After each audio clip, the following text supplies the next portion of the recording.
Good morning to everyone and welcome to a conversation with experts from the Inter-American Development Bank, the IDB Lab, and the World Bank on making independent work quality work, solutions and innovations for new forms of employment. This event will be conducted in English with simultaneous translation available in Spanish. You will find an icon on your screen in the toolbar that says interpretation. Click on this icon to select the language of your preference. You can ask your questions for our panelists, and thank you very much for your participation and welcome. Buenos días a todos y bienvenidos a nuestra conversación con el Banco Interamericano de Desarrollo, el IDB Lab y el Banco Mundial, que se llama Por un trabajo independiente de calidad, soluciones e innovaciones para las nuevas formas de empleo. Este evento será en inglés con interpretación simultánea al español. Para acceder a la interpretación, solo tienen que seleccionar el icono del mundito que se encuentra en la esquina derecha inferior de su pantalla. Hagan clic sobre este icono y podrán seleccionar el idioma de su preferencia. Muchas gracias por su participación y bienvenidos nuevamente. My name is Ripani and I am the Chief of the Labor Markets Division at the Inter-American Development Bank. Welcome to our conversation on the quantity and quality of independent work in Latin America and the Caribbean. And also, because we are having this conference with the World Bank, we are going to take a look at the whole world. Independent work, gig economy work, and self-employment are forms of work for millions of people in the world. An estimated of 154 million to 435 million make a living this way today. The self-employed around the world make up for 12% of the global workforce. In Latin America and the Caribbean alone, 50 out of 188 million people who work can be considered self-employed. As these forms of employment arise and increase, and become viable options to generate income for many, we wonder, are they quality work? Are they good jobs? And do they have the potential to be? We all share the desire to have a good job, one with sufficient wages, protection against risks, and reasonable income upon retirement. Is that the case for the millions of independent workers in the region and in the world? That's precisely the topic of our conversation today. At the IDB Group and the World Bank, we joined forces to explore the independent work phenomenon, characterize it, and ascertain its potential and risks. This conversation is part of this collaborative work, as are two studies on independent work that were published this year. IDB and IDB Labs, Improving the Lives of the Self-Employed, The Road to Effective Insurance, and the World Bank's publication, Working Without Borders, The Promise and Peril of Online Gig Work. You will be able to download them for free in the chat. So today we will characterize independent work in Latin America and the Caribbean and the world as we go through the key findings of these two reports. We will have the conversation with some of the authors who are remarkable experts at the IDB Lab and the World Bank. Let me introduce them. We have Oliver Azuara. He is an IDB senior specialist, a leader of IDB's Laboratory of Digital Social Security. Namita Datta is the Coalition Manager for World Bank's Solutions for Youth Employment Initiative. And Fermín Vivanco, he is a lead specialist at IDB's Innovation Lab. Welcome all, and it's a pleasure to talk to all of you. So during the next hour, as I mentioned before, we will discuss with them the opportunities and the risks that come with independent work, how to improve insurance schemes for the self-employed, and the products and solutions that we have already tested for insurance and financial inclusion of the independent workers in the region. The innovations required to make independent work a better option. We will have time for your questions, so be ready to post your questions on the chat for our panelists. You can see the Q&A section at the bottom of your screen to put your questions. And before we begin, we are gonna watch a video illustrating what independent work looks like in Latin America and the Caribbean. Did you know that in Latin America and the Caribbean, self-employed workers face many barriers to entry and secure Social Security coverage?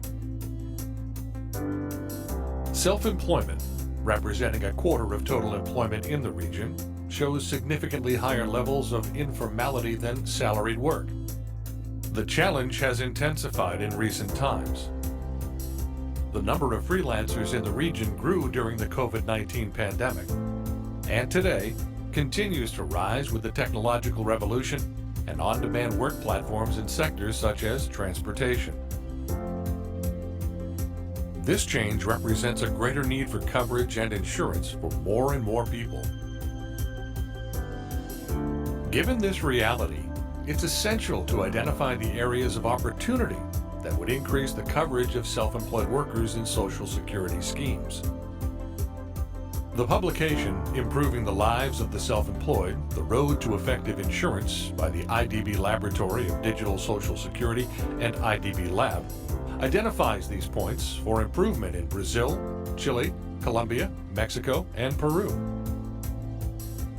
The document includes the service maps, which detail the existing path for self-employed workers to enroll in each country's insurance system. They illustrate what could be improved, ideally with new technologies, to increase insurance coverage for people who are not traditionally employed. Want to know how Latin America and Caribbean countries can facilitate access to Social Security for more self-employed workers? Download the publication and learn more.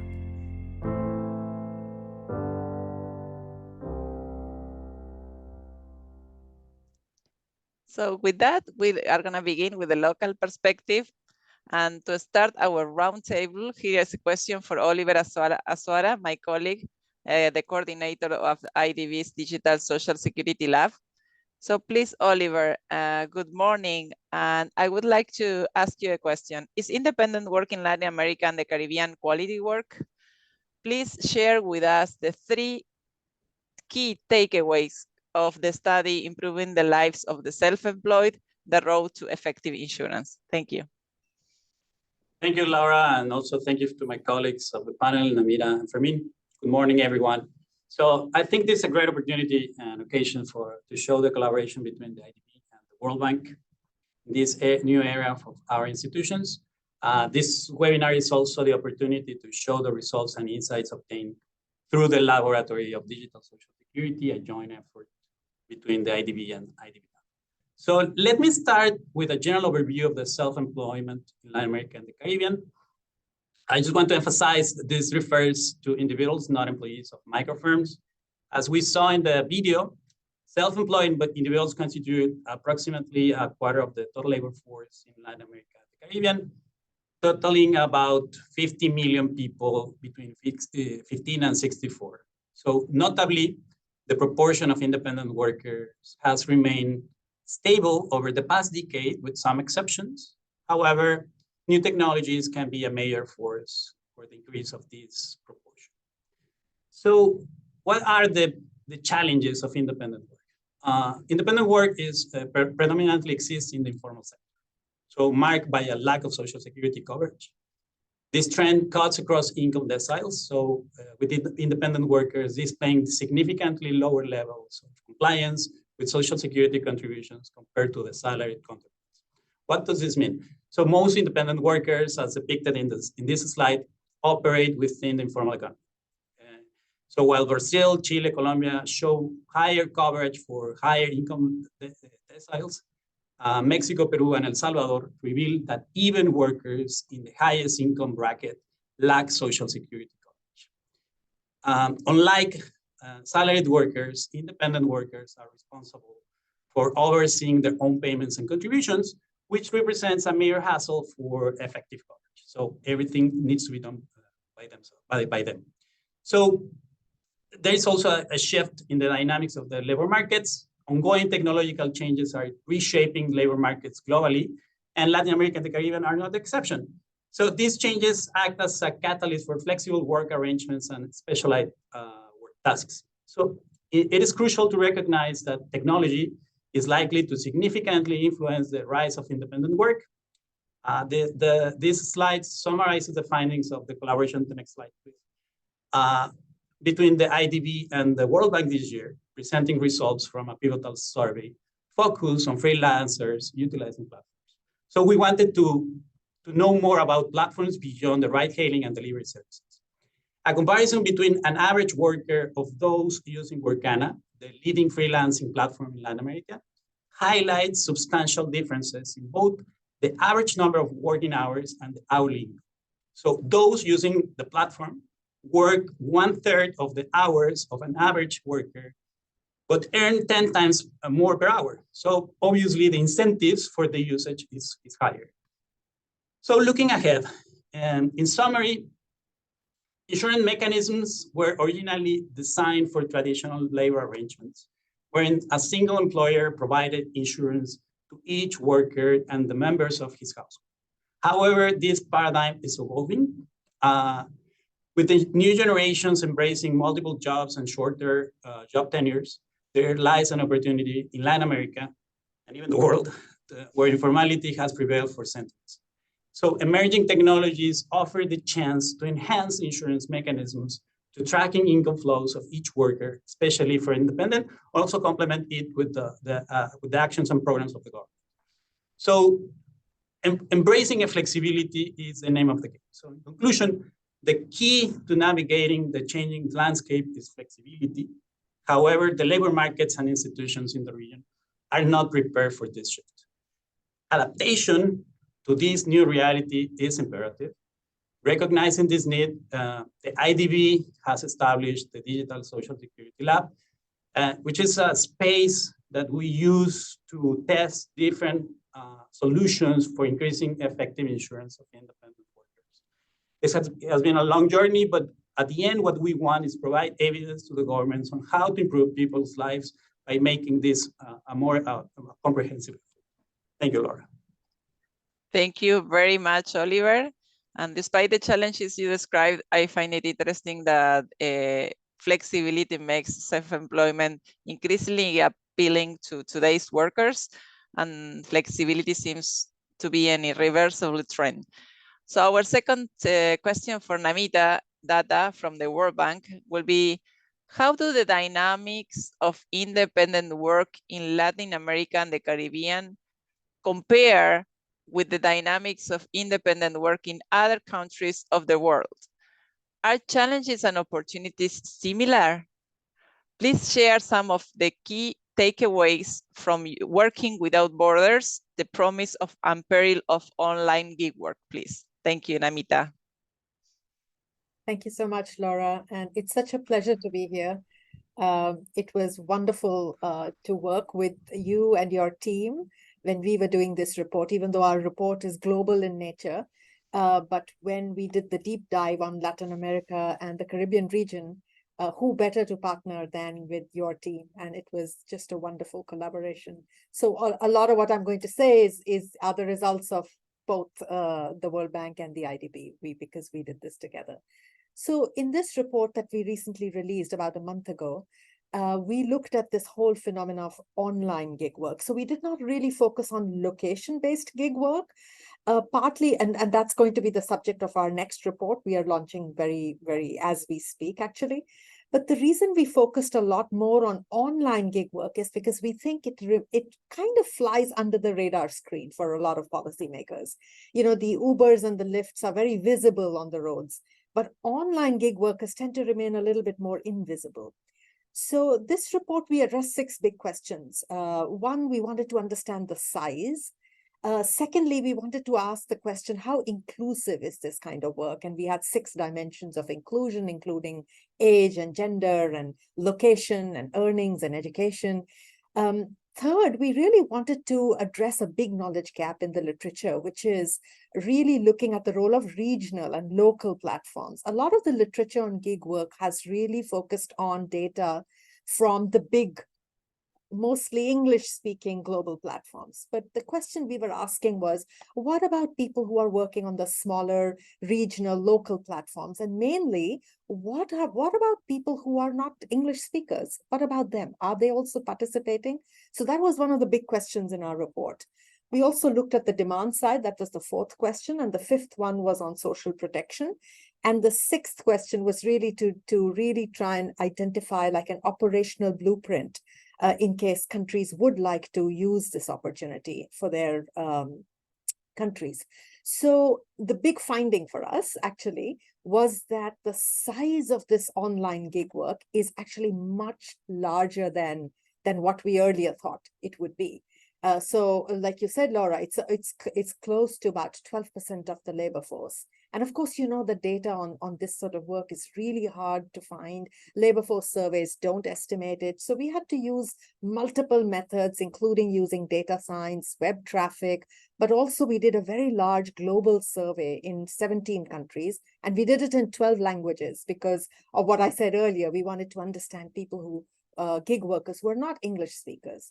So the big headline really for Latin America and Caribbean is that out of the 430 odd million online gig workers, 46 are in Latin America. So it's not really big. The leading region really is East Asia and Pacific, but it's really important in Latin America as well. And then, of course, no surprise when you look within Latin America.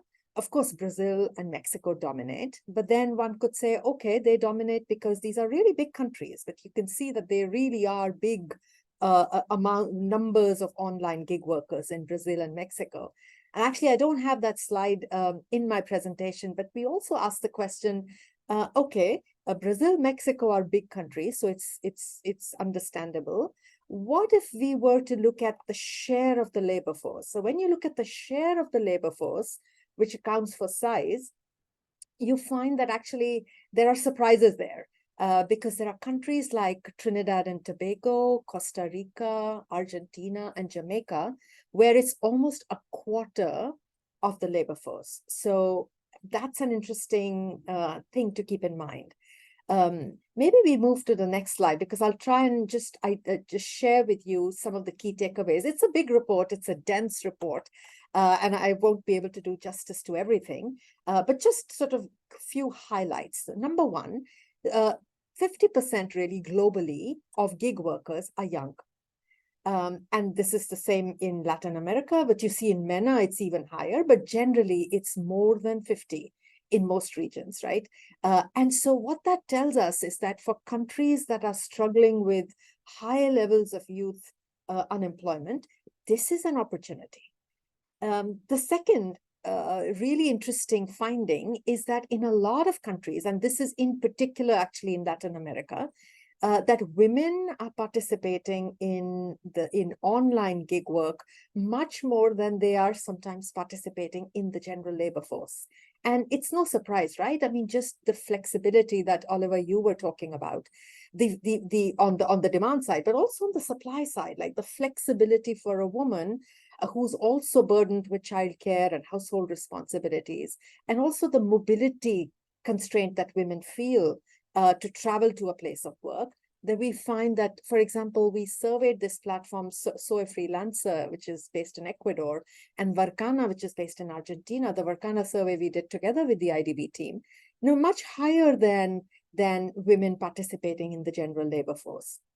The third finding, and for us, this really was a big surprise. We didn't expect to find this, which is that a majority, look at Latin America, the left-hand side graph at the bottom. A majority of the workers are not in the capital city.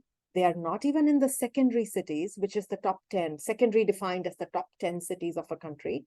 But a lot of them are in tertiary cities. this is a big one. Huh? This is a big surprise for us. And what it tells us is that maybe in countries where, you know, some of the smaller towns and the villages do not have enough local jobs, this could be an opportunity to address the regional and the spatial inequalities and access to jobs that we see within countries. Then just quickly to show also, we also did a big firm survey to understand the demand side. Like why are firms turning to this kind of workforce? And we tried to see where is the demand coming from. And of course, it comes mostly from North America, Europe, the developed world. But some of the developing world is also being sort of contributing to the demand. It isn't very big in Latin America. It's about 1.8% overall. And of course, Brazil and Mexico dominate that sort of source of demand. Maybe we move to the next slide. The one thing that I wanted to highlight actually before I talk about this slide is really the role of regional platforms. And this is particularly important, I think, for Latin America. So one interesting thing was when we rolled out the survey, we also tried to find who is responding to the survey in English and who's responding in another language, because we did it in 12 languages. Actually, most people in Latin America responded to our survey in Spanish or Portuguese. They did not respond in English, which is in contrast to how people responded in India, Philippines, South Africa, Nigeria, Kenya. And so what that tells me about Latin America is that particularly working with local platforms and regional platforms could be an interesting opportunity for people in Latin America, because it provides people who speak Spanish, who are Spanish speakers, a way to also access this new form of work. And of course, what I have here on the slide, no surprises for anyone really. We asked this question, you know, this is a big question, right? In the gig literature, which is like, are the gig workers employees or are they self-employed? And there's a big legal debate on this. But we asked the gig workers themselves, like, how do you see yourself? And you see in Latin America, a lot of them, if you see the dark blue and the dark green, a lot of them are identifying themselves more as independent workers, entrepreneurs really, rather than employees of the platform or employees of the client. So that was an interesting finding. But also we asked them the question, like, what kind of benefits are important to you? And you see, unlike let's say, Africa or East Asia, in Latin America, people really care about access to old age pension and health insurance. Whereas there's a higher percentage of people in Africa and East Asia that care a little bit less about maybe health insurance and old age, but they care more about access to credit and access to training. And that kind of tells us that, you know, for organizations like ours, when we think about designing benefits, we should think about not just the traditional social protection kind of benefits, but also things like training, access to credit. Those are really valued by gig workers. I'll stop here, Laura. Did I keep to time? I'm usually very bad at keeping to time. No, don't worry, Namita. You did great. Thank you so much. It's super interesting what you presented. There is so much to dig in our conversation today. But I really like not only looking at the number of people employed in these platforms, but who are participating in terms of if you are a woman or a man, and many aspects that you dig in. And these perspectives about the perceptions of the gig economy workers, how they feel like they are independent workers, as you mentioned. And I really like you mentioning that our institutions, when we design benefits, we should really design benefits for all. That's really important, because we are used to think about the formal economy, the formal sector, and designing the systems for these workers, but we have a variety of workers in our economies today. Thank you so much. It was super interesting. And now we are going to move to Fermín. And I will ask Fermín if you think independent work represents an opportunity to generate and connect more workers with quality jobs. Do you see this as an opportunity or a risk to our countries? Thank you, Fermín. Welcome. Thank you. Thanks, Laura. And it's a great pleasure being here with you, with Oliver and with Namita. Yes, I mean, independent work has played an essential role in Latin America and the Caribbean labor markets for many years, and it's a critical source of income for many people that often don't have the academic credentials or the job experience to access formal, work opportunities, which are also in limited supply for many people, for vulnerable groups, migrants, and so on, especially in times of economic crisis. So the critical question we face is how we can reshape the dynamics of the labor markets and the labor institutions, government institutions as well, to make independent work a more attractive and safe option for independent workers. And to answer this question, technology has emerged as a kind of a catalyst for this change. The ongoing technological revolution it's kind of reshaping traditional labor markets, as we have just seen from Namita's presentations, and unlocking benefits for millions, even in Latin America, even for the online workers and the platform workers. And this has translated into not only jobs, but also productivity, growth, and inclusivity, as we have just seen in terms of women participation in digital online platforms, work platforms. But in the past, independent work was usually meant selling products in the streets or at home or at store, but one client at a time, in isolation. Today, the ease and cost effectiveness of that new technologies facilitate make instant and scalable connections with individual clients and companies possible. Companies that can offer products, that can offer work, even connections with other workers, all of that is happening through digital platforms. And this leads to increased value generation and more work opportunities. So because of that, I would say that it's a great opportunity. But the focus should extend beyond just, this flexible income from various activities to address institutional mechanisms to ensuring workers, particularly through, protection. We have seen how important is for independent workers access to pensions, to medical insurance, even to training benefits, and so on. So we have to address these institutional limitations and to adapt social security programs and also adapt private services, sometimes referred to as worker tech services, to the lives and the particularities of the independent workforce. Current trends in self-employment, I mean, the rise of platforms across sectors, and the pandemic underscore the urgent need to enhance existing insurance schemes and support the development of an ecosystem of worker companies, such as the ones that we are supporting at the IDB Lab. I think what has been difficult to realize is that, and it was in Oliver's presentation, and is that for many workers, self-employment, it was in the past the only income generating option, but an increasing number of workers view self-employment as a preferable option because of flexibility. And this is showing a misalignment between existing insurance systems, which are predominantly linked to traditional employment, and the actual needs of the self-employed.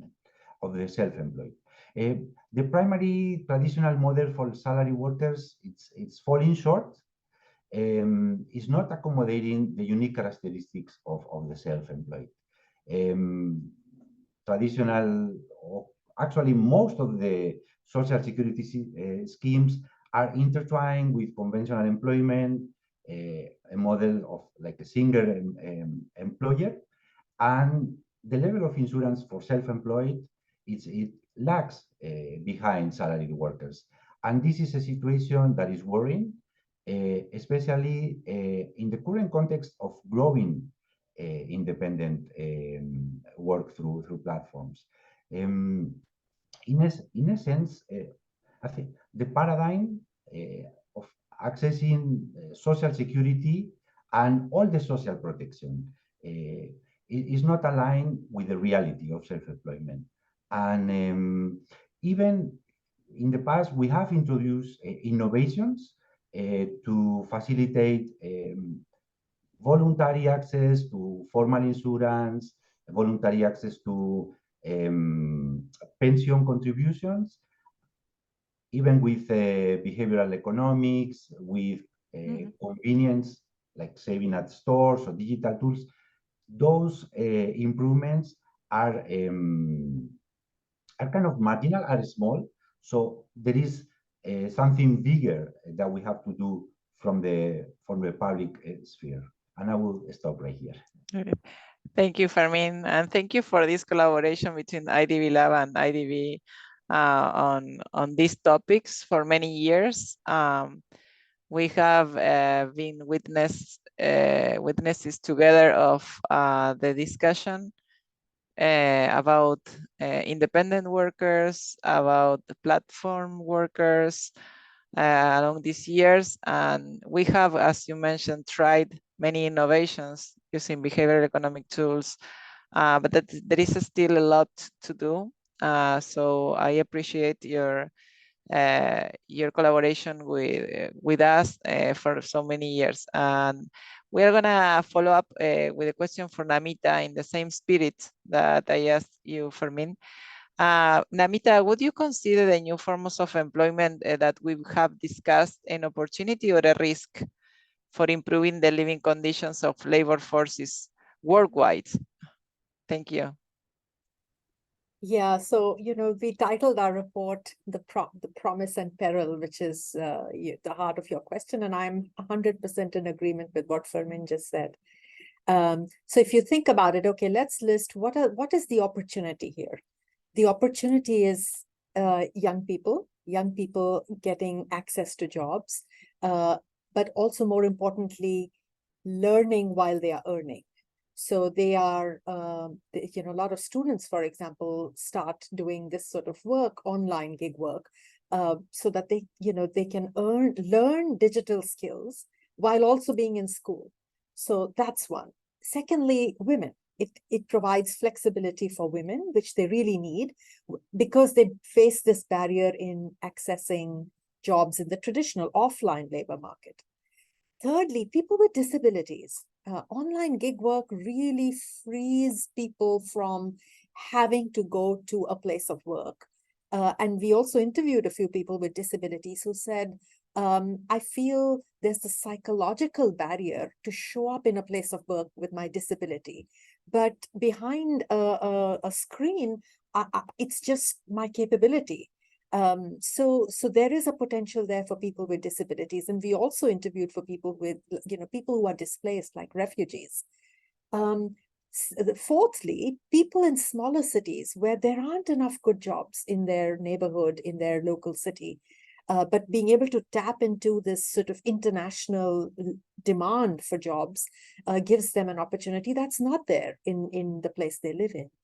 And of course, on the demand side, you said it also, Oliver, it's about flexibility. A lot of firms saying that the only way they can survive is if they have an agile, flexible labor force. We also interviewed NASA, which said that for them to tap into innovation, they don't want to they want to tap into innovative people worldwide.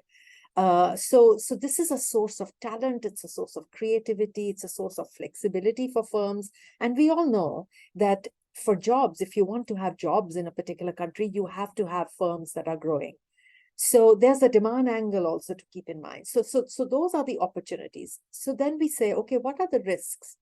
The risks are, of course, that these gig workers do not have access to the traditional social protection and social insurance measures. They are outside labor regulations. The other risk is that there is volatility, right? There's volatility of this work. It's not guaranteed. And then you also think about, okay, maybe there is no clear career pathway for young people. So, okay, we can think about some risks. But actually, come to think about it, this is where I 100% agree with all that Fermín said. I would probably say that the risk itself is an opportunity. Why? Because for our countries, which means developing countries, a lot of the narrative actually on this has developed in the developed world, frankly, and doesn't apply to it's sort of misaligned, as Fermín said. It's out of touch with the reality of our countries, where a lot of the low-income countries, like 80 to 90% people, are in informal, sort of self-employed work, and so the traditional model simply doesn't apply to them. So for us in the World Bank, and I think we're totally aligned with how the IDB is looking at it also, that this is an opportunity to innovate. This is an opportunity to, so think about it, like one of the biggest constraints for policymakers to reach informal people is that informal people are invisible to policymakers. So then we can say, is there an opportunity for policymakers to partner with some of these platforms to reach people who are informal, and perhaps expand social registries, expand and extend social protection for informal workers? That's an opportunity, because these gig workers already have some level of digital skills and familiarity with digital payment mechanisms. But there's also an opportunity to think about private products, perhaps, that where we can partner, where we can bring in the platform and the policymaker, and see if we can design products, again, with insights from behavioral economics. And you are already ahead of the game. You're the kind of innovative mechanisms you're experimenting with in your digital social security lab is really the right thing to do, which is to innovate. So I would say, in answer to your question, Laura, that it is an opportunity, because even the risk actually is an opportunity. So I'll stop there. I love that, Namita. I love the opportunities that you're mentioning. I am from a small city in Argentina, Villa Elisa. So I would have loved to have, for me and my friends back then, the possibility to work for the world. But to tap on these opportunities, you really need public policies, you need support, you need collaboration with the private sector, collaboration with the platforms, many of the things that you mentioned. And we need the thing that you mentioned, we need real innovation in this area. So thank you so much for that. Yes, and please go ahead. One thing, sorry, Laura, to cut in. Yes. One thing is also think about collective bargaining. I mean, again, old models are not going to work for people who are self-employed, right? Because there's no one employer they work with. Right. And so that also gives us this idea that maybe there are new models of collective bargaining, maybe things like ratings, maybe things like third-party ratings, or rating the employer on this platform. Like, I think we think outside the box, even about institutions of collective bargaining. So great. Thank you for that too. It's a world of possibilities, right? Thank you, Namita. And now we're gonna move to Oliver to ask him a question. Oliver, how can we guarantee access to social security, protection against risks, and financial inclusion for our independent workers in the region? Thank you. Thank you, Laura. And first, let me agree with Namita on many of the points she mentioned. Technology is making more flexible both supply and demand of the labor market. This will bring incentives to reduce the size of the firms and has many implications on how the traditional social security works. Also, this takes us to the point where we need to think on how to improve the functioning of the services provided by governments. So a crucial aspect is recognizing that traditional definitions of coverage against risks, such as health, old age, accidents, are determined by conventional forms of work. And this has to evolve, at least to include these new forms of work. As we have pointed out, independent work has been, I don't know if you can put the slide of the publication, but as we pointed out, independent work has been ingrained in Latin America for centuries. So a key element not included in the original design of Social Security. And that explains a lot of why so many millions are outside the traditional systems. So we need to adjust these insurance mechanisms to align to the reality, at least for Latin America. So some recommendations for these transformations are outlined in the document Improving Lives of Self-Employed, the Road of Effective Insurance. So if we go to the next slide, we can see, or we have meticulously documented the user experience. So we put on the experience of the independent workers and outlining the necessary steps to fulfill obligations mandated by current obligations. So encompassing both social security and tax payments for independent workers in Brazil, Chile, Colombia, Mexico, and Peru, as in the original video. So our paper reveals the variation in the complexity of each system. We identified opportunities at critical junctures, so we call those like the friction points in the processes for this mechanism, examining the procedural aspects that can be improved by using behavioral economic elements. So we recognize that one-size-fits-all solution does not exist. So our findings highlight specific processes and areas to provide essential information, simplifying compliance for workers. And this includes registration, aggregation of income of different sources, either jobs or gigs. So people have multiple jobs or gigs, so they do gigs at the same time of having a formal or informal job. Automatic discounts, coordination with the financial system is a key part because it's a payment system, flexible insurance schemes for with innovative products, and tax incentives. So there is room for innovation in each area. So it is critical to see this as a system. So the experience in both this, the Lab of Digital Social Security and the previous one on savings. So we know that the attention of workers is very limited. We have to streamline every single process, and we need to facilitate their decision making process by finding alternatives and the interoperability of these elements of each part. So they don't think like on taxes and social security and financial system, it has to be a comprehensive part. So in essence, the time has come to modernize insurance schemes, and this is crucial. This is crucial for enhancing people's lives. So the modernization hinges on the traceability of personal income. This is crucial, and effectively shielding the self-employed from health, illness, and old age risks demands a reevaluation of the social security schemes, adapting them to the reality of the region's labor markets. Thank you. Great.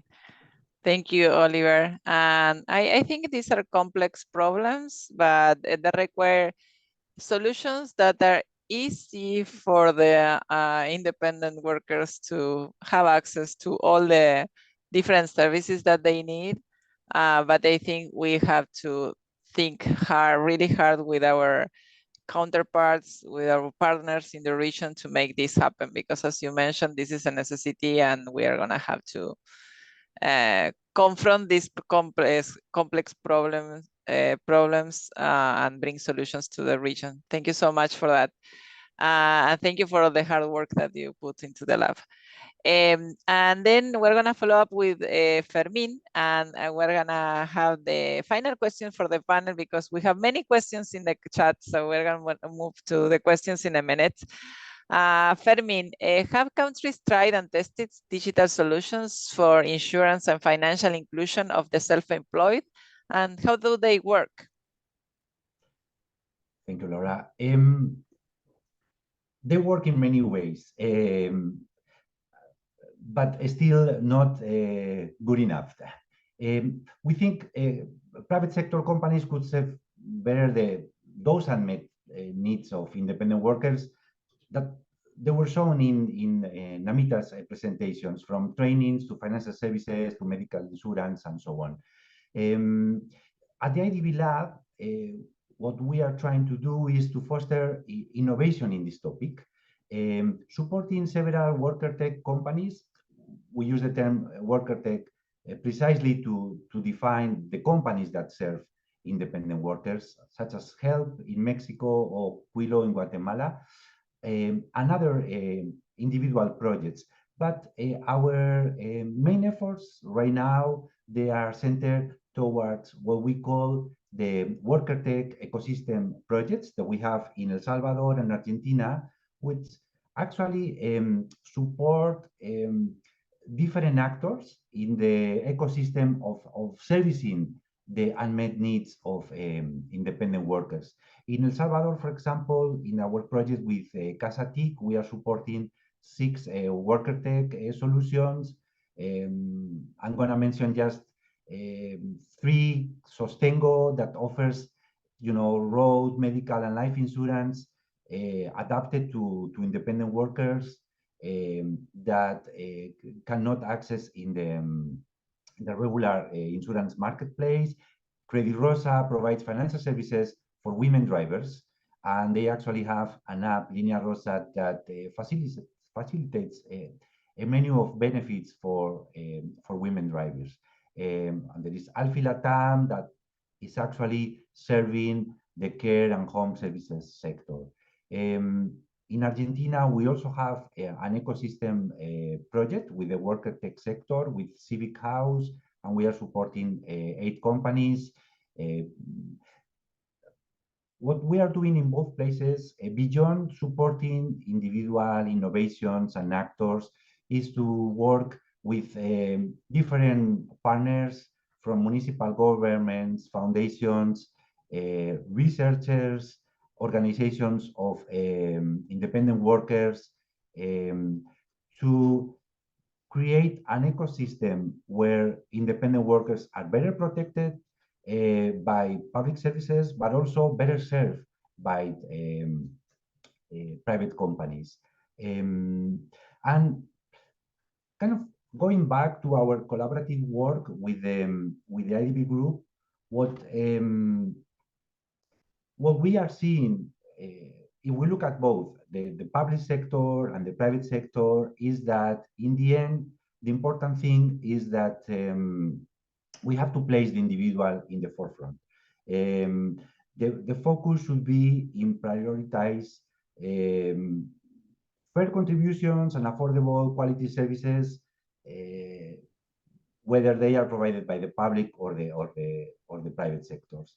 And it's important to recognize the power of digital transactions, digital connections between the workers and the clients, the companies providing work, and so on, and the governments, like Oliver was saying.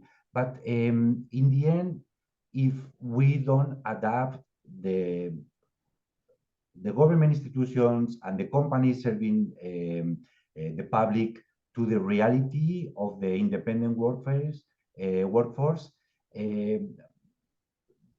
ability of these companies, the digital platform companies, to attract workers will be diminished. And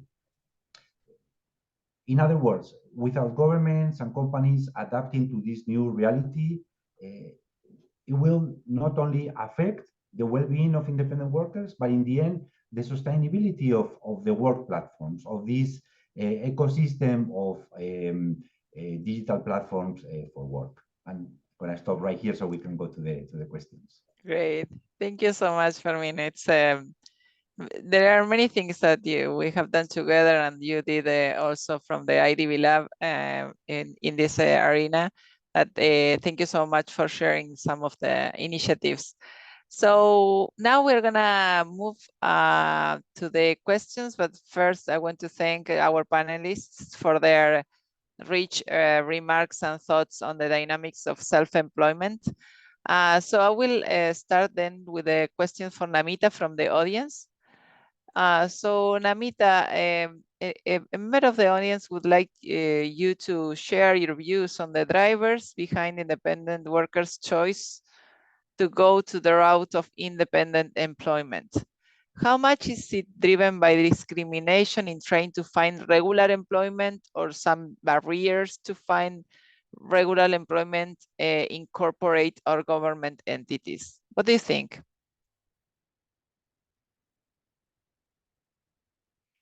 So, when we did our surveys, the one thing that we found was that it is very hard to have one answer or one description or one to identify one factor that is driving this, because it's firstly, I mean, if you just look at even the range of skills, so micro work is literally like you don't even need to have been to high school, but you literally have to do some image tagging or some very basic levels of data entry, which doesn't require very high levels of education, all the way to very sophisticated software engineers and people who are very sort of specialized in IT, also being kind of independent and gig workers. So there's a whole range in terms of their educational backgrounds, but there's also a whole range in terms of what motivates them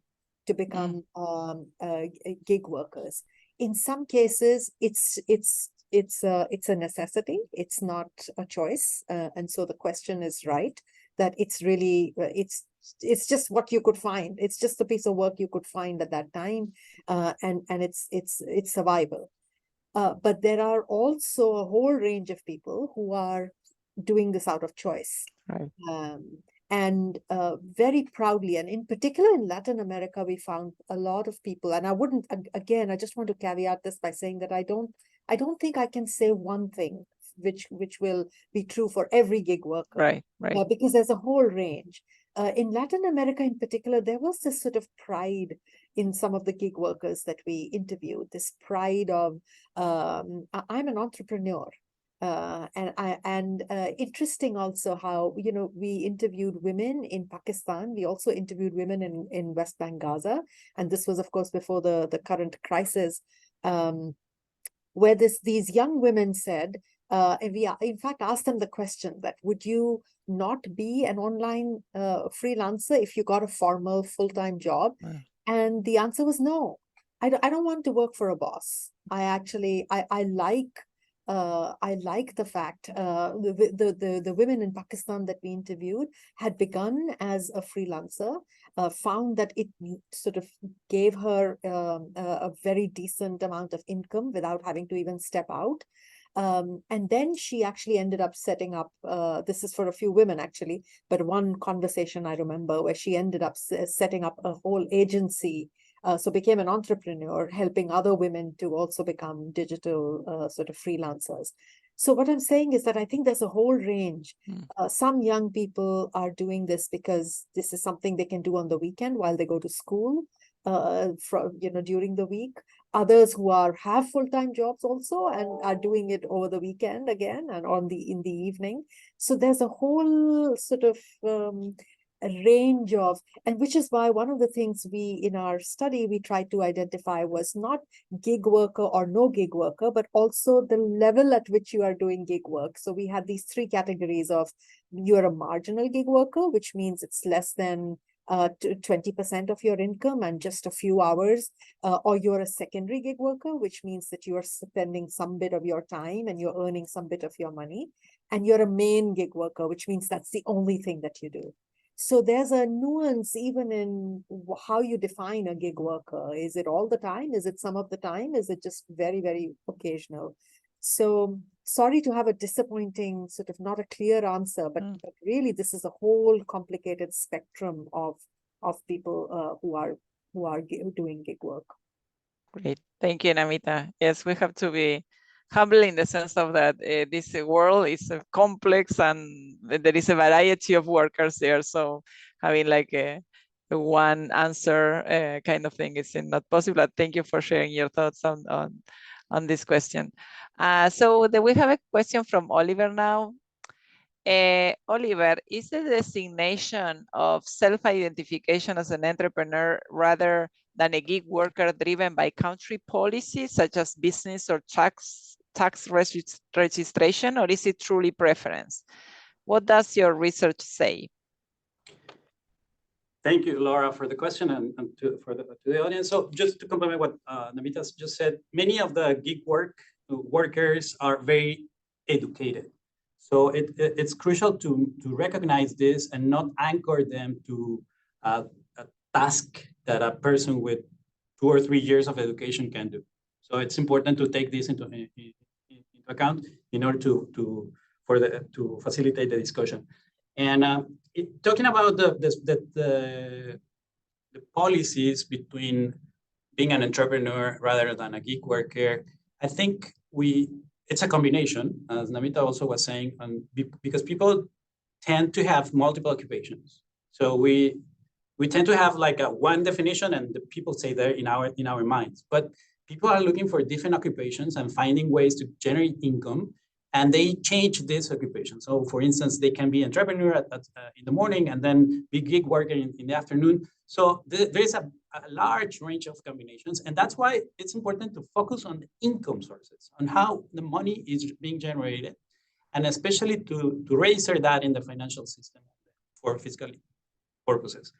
We have some research on the special tax regimes and incentives that governments have to keep small firms small, because there are no incentives to grow and be more productive, given the kinks in the systems. And that's something that would have been a lot of research at the bank, and we can also share this with the audience. But yeah, it's a combination between incentives and also the necessities and preferences of the people in the labor market. Great. Thank you so much, Oliver. The last question is for Fermín, and a member of the audience asks if you know of public policies implemented in Latin America and the Caribbean that generate options to guarantee comprehensive rights to the self-employed workers. I know the question it's a big question, right? Do you know of any examples that are broad like that? Laura, could you clarify, so if there are any examples of public policies in the region that create guarantee comprehensive rights to self-employed workers? So that comprehensive, I think, from the member of the audience is thinking like everything they need. Yeah, I think I'm gonna convey that question to Oliver, because I think we have the examples of recent regulation. I mean, Mexico, a law actually, it hasn't been regulated, and we have the example of Chile. So perhaps, Oliver, I think it would be best if you comment on those two cases. Yes, sure. Please jump in. Yes, just very quick. I think the experience or the case of Chile is the most advanced, and everybody's waiting for the results in Chile, because they included a regulation on platforms, and especially dedicating the decision up to the worker on how to be considered by the law. So this is being analyzed by the government, and we'll see the results in the future. Other governments are looking for these results and also identifying ways to make the regulation better. Because it's not, as we were saying, there is no one size fits all, and it depends on the organization of different elements in the functioning of the labor market. Great, thank you very much, Fermín and Oliver. And with this, we're gonna close this event. Thank you to all our panelists, Namita, Oliver, Fermín, for participating in this rich conversation about independent work in Latin America and the Caribbean and the world. And we hope the IDB Group and the World Bank's collaborative work will carry on breaking through and coming up with solutions to improve the lives of all workers in the region. And I would like to thank our audience as well for the remarkable questions and comments. And again, we invite you to download and access the state-of-the-art knowledge and content that we have been sharing with you throughout this talk, especially the studies we explored today.